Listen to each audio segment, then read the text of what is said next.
What is going on, Panther Nation? Back with another episode of the Carolina ClawCast. It's gonna be topics are gonna be about some minicamp OTAs, how we've seen it, potential free agent signings, and a couple other stuff as we go with it. So, Mike, take it away. How's it going, y'all? Yes, you know, OTAs, minicamp, you're not really going to see much just because, no one's really hitting or anything. But even though, still something to talk about. A couple interesting things that I had seen. Our second year players, as in Smith Wade and Richardson, they've gotten a couple picks off of Bryce and Andy Dalton. Gotta love seeing that. Two young dudes trying to get at that ball.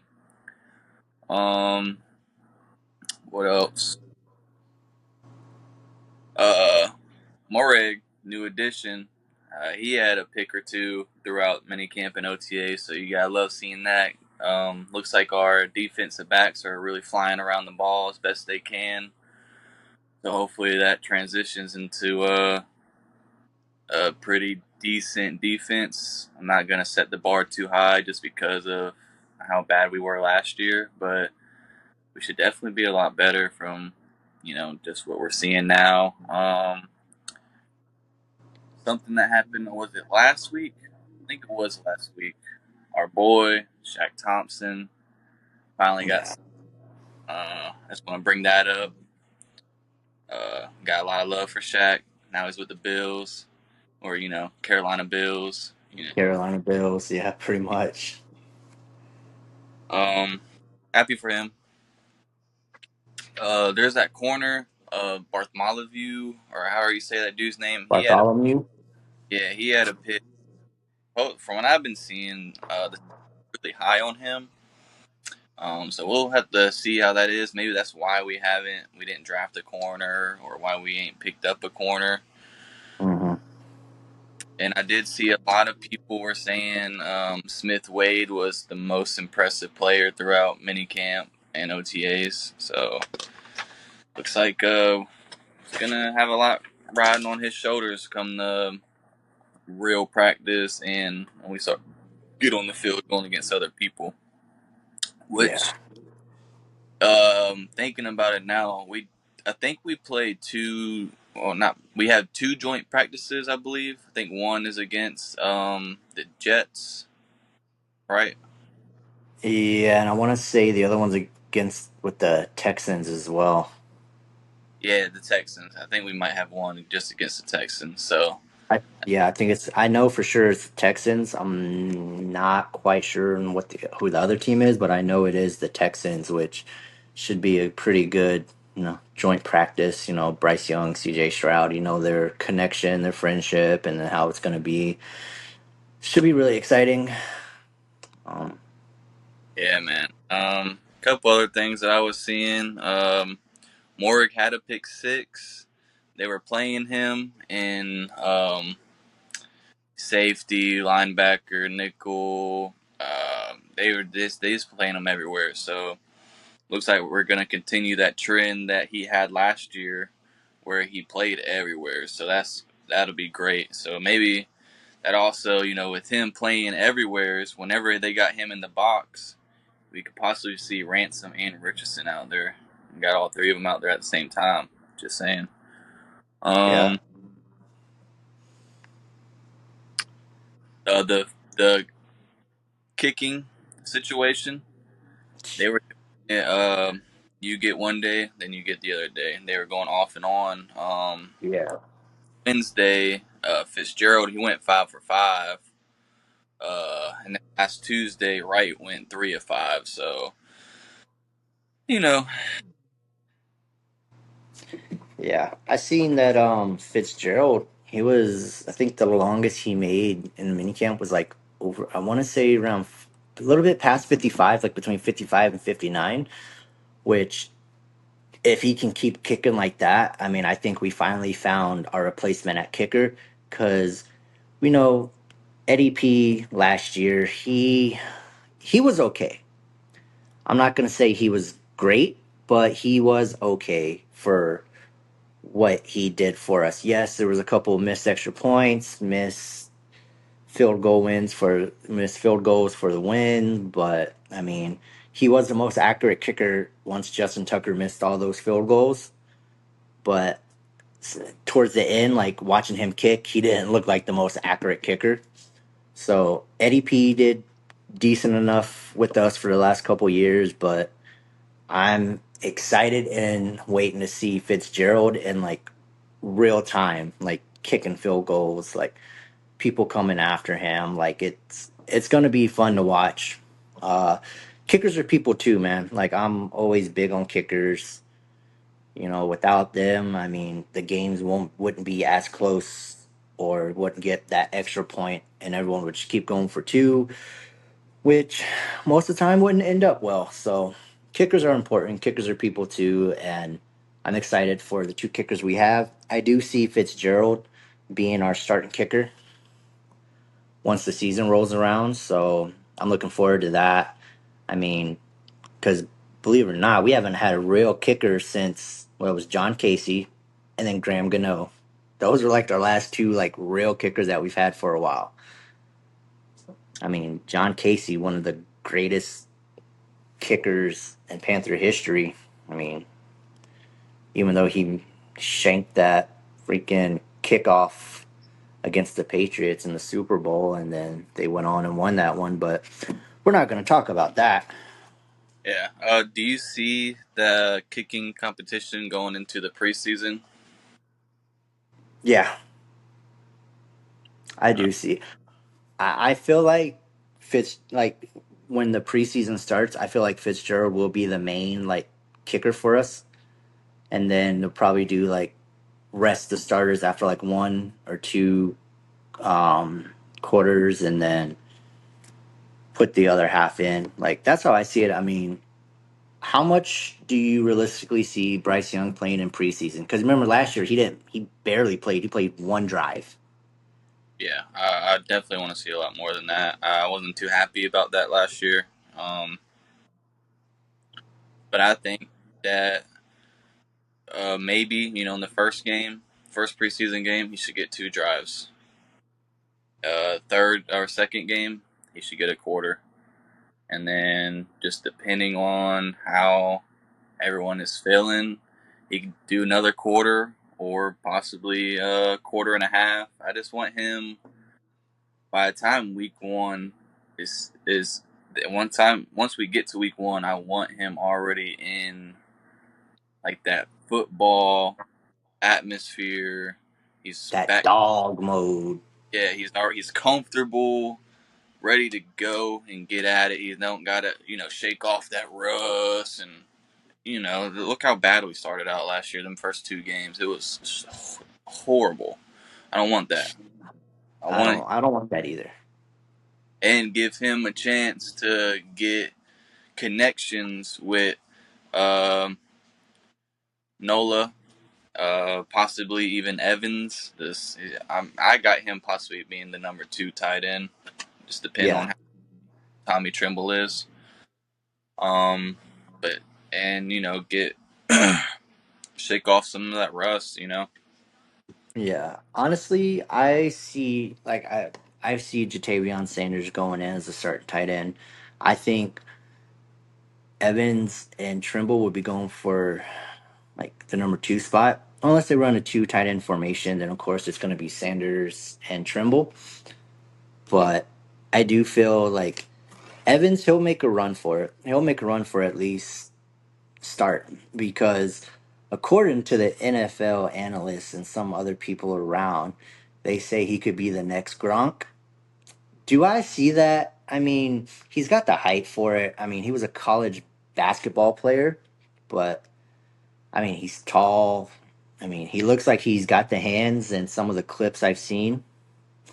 So, I think I think he will definitely make a run for the starting position, but I feel like they'll probably bring him in on like maybe third downs or so he's not going to play a full game, but he'll be in the game. Yeah, I mean, he was based from what I was seeing in the draft. He was the most uh all well-rounded tight end. As he can catch, he can block, he can run routes, he can do this, he can get in the trenches. You know, most of them, those two top tight ends that were drafted, the catchers. Yeah, I mean, if he does turn out to be the next Gronk, then all for it. Like he has a good upside. It's just he hasn't really played much football. So what he's doing in OTAs and mini camps and what he will be doing in preseason will be the most football action that he's gotten. Because like I said, he was a college basketball player. Like this is where he can develop his hands, his speed, his coordination, like all the football prowess that he needs. This is where he's going to learn it, and eventually he will be making the start. But right now, I see him like subbing him in on certain plays or something like that. Are you talking about that Coastal kid? Talking about Evans, Yeah, the one that we drafted in the sixth round. yeah, Oh, I didn't know he played basketball. yeah, he played basketball. He was playing basketball, and then he switched to football, and then it's when we drafted him as a tight end. So this he will have time to make the connection and get up to speed with it. But I'm excited for him. Um, let's dive into some potential future Panthers, I should say. I mean, there's been a lot of connections with Jair Alexander, former Packers corner. I mean, he's from Charlotte. He loves Charlotte.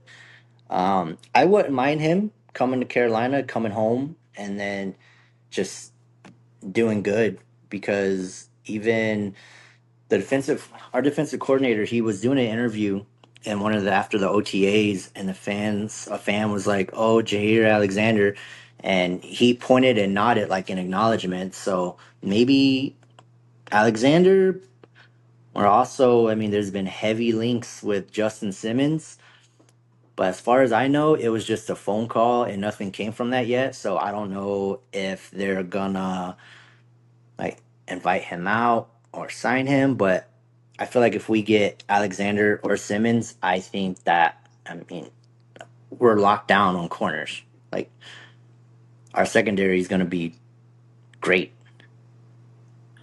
Yeah, definitely. I my biggest concern is price. Yeah, we got to get him for cheap, man, because last A couple 1 year show me deal at least. yeah, because last couple years he's been injured, man. There's a Yeah. reason why. But yeah, I mean, if we can add him, that'd be great. Because we got our two returning corners. We got a young, bright stud, and then bring him in another veteran. We'll have three veterans that we know can play ball. As long as he stays healthy, there's nothing wrong with picking him up. Simmons wouldn't be bad. I would prefer Blackman, but either way, a veteran safety is definitely something that's needed. Yeah. I mean, I wouldn't mind Blackman either, but as far as I know and like I've seen, I haven't heard or anything of Blackman having any interest in Carolina or them even reaching out. I mean, I know they're saying I know Blackman's still available, but if we were to get him, it's cool. But I don't see us picking up Justin Blackman. Like I wouldn't mind it, but I just don't see us picking him up. I feel like we would probably pick up Simmons. I mean, which is good, but I wouldn't mind having Alexander. I really want Alexander to come home, play in front of his home team, his hometown. I mean, it's the Charlotte native, man. You need him. I mean, shoot, depending on the prices, we possibly could get both. Yeah, but I don't see us possibly getting both. It's either going to be one or the other. It's between those three.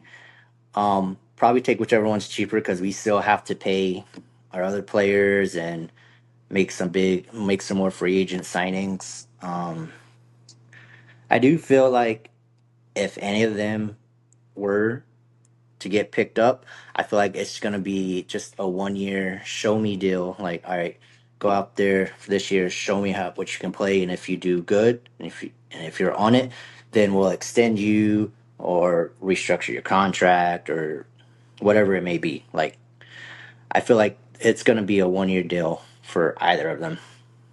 Oh yeah, look at Mike Jack last year. Yeah, Let's get him a little year contract. yeah. Although Mike Jack, I seen a clip. T Mac routed him up, man. Oh yeah, T Mac routed him up and gave him a face mask. So seen him have a pick six too. So we got to take our wins and yeah, together. it's either we win some or we lose some, man. We can't get both. That's good. With T Mac though, routing up a veteran. Gotta love to Yeah, see. Hopefully, we see a lot of that this coming up season, man. I really hope so. He's a yeah, he's a top 10 pick. He's got a lot riding on that dude's shoulders, man. yeah. He really does, man. And that's when we just have to hope. I mean, I'm gonna be rocking that T Mac jersey pretty much all year. So I mean, regardless of There you how go. he does, I'm gonna rock it. I'll probably switch in a few jerseys here and there when we play 49ers. I'll probably rock my McCaffrey jersey just because it's the powder blue and I love those jersey colors. So, but we'll see how it goes. I'm excited for the season. Speaking of jerseys, whose jersey you got on today? Someone I wish that was still here, man. DJ Moore, dog. Oh, Love that guy. But hey, hey, you rocking a number two. I gotta rock the number one. number Super one. Cam. Woo. Cam Newton will always be part of the Panthers history no matter what. I still rock his jersey. I've had this jersey since shit over 5-6 years now. So I mean, if it's good, you got to represent Super Cam. Yes, sir. But I think that's gonna pretty much wrap it up for this episode. Short and sweet. I mean, once OTAs are done and we get more into preseason, I'm pretty sure we'll talk a lot more about it and have more episodes constantly. But with OTAs and mini camps, there's not really much to talk about. So like we'll figure out like times to jump on and talk about it. Hopefully we get some pretty big free agent signings coming up soon. I'm waiting for that breaking news alert on my phone. So we'll see how it goes. But as always, keep pounding. Panther Nation. Hashtag leave your mark or leave our mark. So Add, hey, any ideas or anything y'all want to see us do, like topics or anything like that? Throw them in the comments. Always like, subscribe, share. Anything means everything. Please, absolutely. What? thank y'all for watching and listening to us. All right, Panther Nation. Have a good day.